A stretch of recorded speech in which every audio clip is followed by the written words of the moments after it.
Akhirnya aku punya daily driver yang ngebut dan mewah pastinya.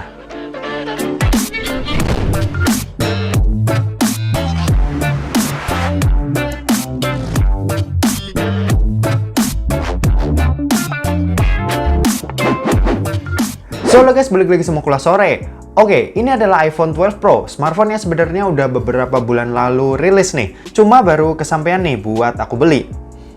Jujur sebenarnya aku udah ngincer banget nih HP dari pertama kali Apple ngerilis smartphone ini. Cuma waktu itu duitnya ya belum ada. Dan waktu iBox sama Digimap itu udah ngejual resminya di Indonesia pun sempat kepikiran buat beli. Cuma waktu itu beberapa hal mendesak buat nggak beli HP ini selain karena dompet yang belum cukup tebal, banyak kebutuhan lain di luar ini yang harus jadi prioritas.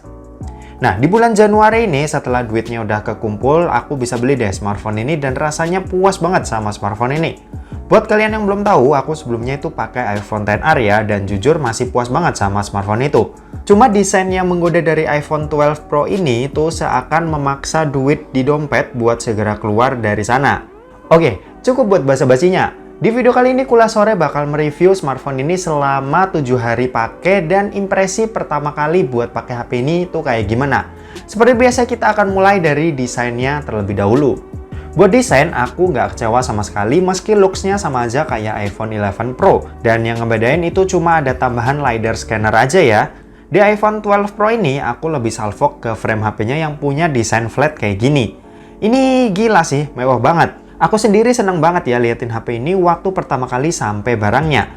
Bahkan sampai 3 hari pakai pun aku masih tetap suka ngeliatin desain di iPhone 12 Pro ini.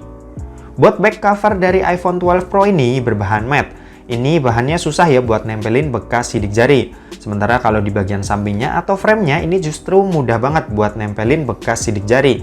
Aku sih udah beliin HP ini case dari Rhinoshield yang jenisnya ini protective case ya. Ya meskipun begitu, tapi desain case ini juga tetap cakep meski nutupin 80% bodi belakangnya kecuali modul kameranya.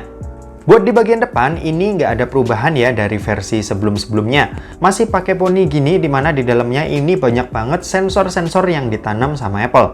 Bedanya ya paling cuma bezel aja yang lebih tipis dari generasi-generasi sebelumnya, karena bagian pinggirnya ini nggak rounded alias flat. Kalau buat kualitas layarnya, aku akuin ini enak banget buat dipakai. Pakai tipe layar Super Retina OLED, disupport juga dengan HDR10, dan punya luas layar 6,1 inci, aku merasa ini udah perfect banget buat aku. Layar segini nih yang aku butuhin, nggak terlalu kecil kayak di iPhone 12 mini, atau nggak terlalu gede juga kayak di iPhone 12 Pro Max. Biasanya sih aku paling sering pakai buat main Instagram, nonton YouTube, atau Netflix di sini. Ya pengalamanku secara pribadi layar OLED di sini udah enak banget meski sekali lagi aku akuin tetap layar Dynamic AMOLED di Samsung yang paling juaranya. Kalau dipakai buat main game, HP ini jelas udah enak banget. Pakai chipset terbaik Apple saat ini yaitu Apple A14 Bionic yang punya fabrikasi 5 nanometer dan didukung juga dengan RAM 6 GB. Tentu kalian nggak perlu ngeraguin lagi. Sebenarnya aku udah jarang main game ya, cuma buat ngetes aja di sini aku mainin 2 game berat yaitu PUBG Mobile dan Genshin Impact. Buat PUBG Mobile sendiri, settingan HDR Extreme maupun Ultra HD dengan frame rate Ultra sebenarnya udah kebuka. Cuma kalau main aku lebih nyaman pakai Smooth Extreme aja, soalnya gambar yang terlalu tajam nggak enak buat di mata.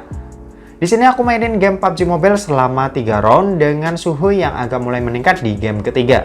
Cuma masih cukup nyaman buat dipegang. Habis itu aku lanjutin main Genshin Impact di sini dan ternyata dapetin grafik high yang menurutku masih cukup nyaman buat dimainin.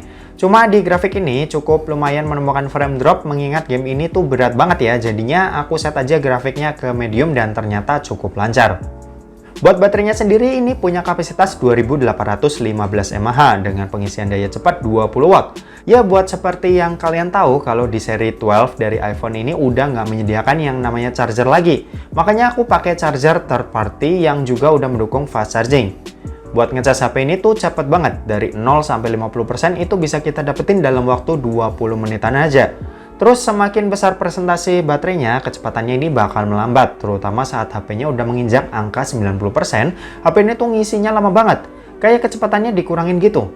Overall sih aku nggak ada masalah ya soal HP ini buat pengisiannya, sampai penuh tuh butuh waktu cuma 1 jam lebih sedikit aja.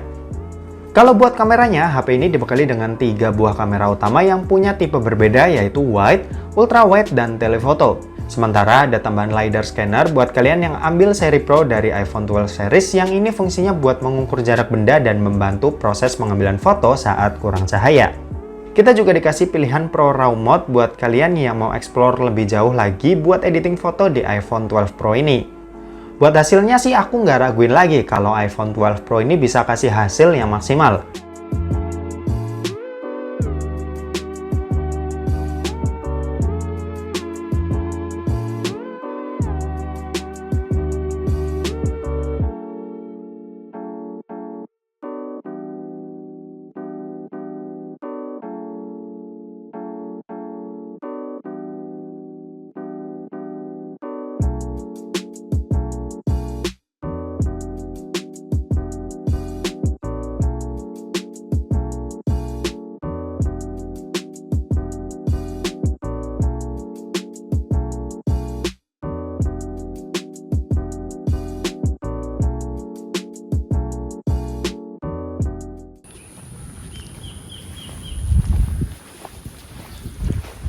Oke, ini perekaman video kamera belakang dari iPhone 12 Pro. Ini pakai resolusi Full HD 60 fps. Oke. Buat hasilnya kayak gini, gimana menurut kalian? Oke atau enggak?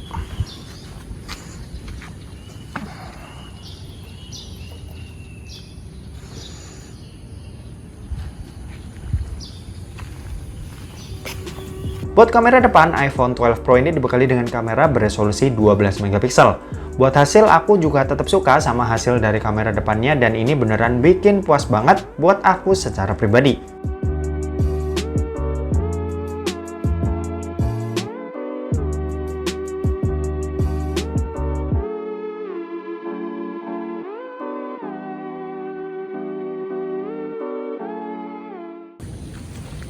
Oke, kalau ini perekaman kamera depannya ke resolusi Full HD juga 60 fps.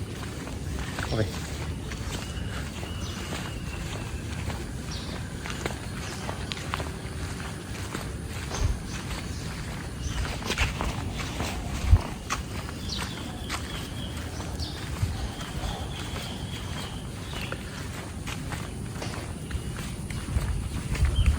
Oke. Aduh, ini kalau dipakai jalan biasa kayak gini ya.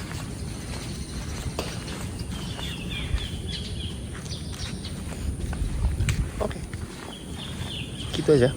Kita balik ke studio. Yo.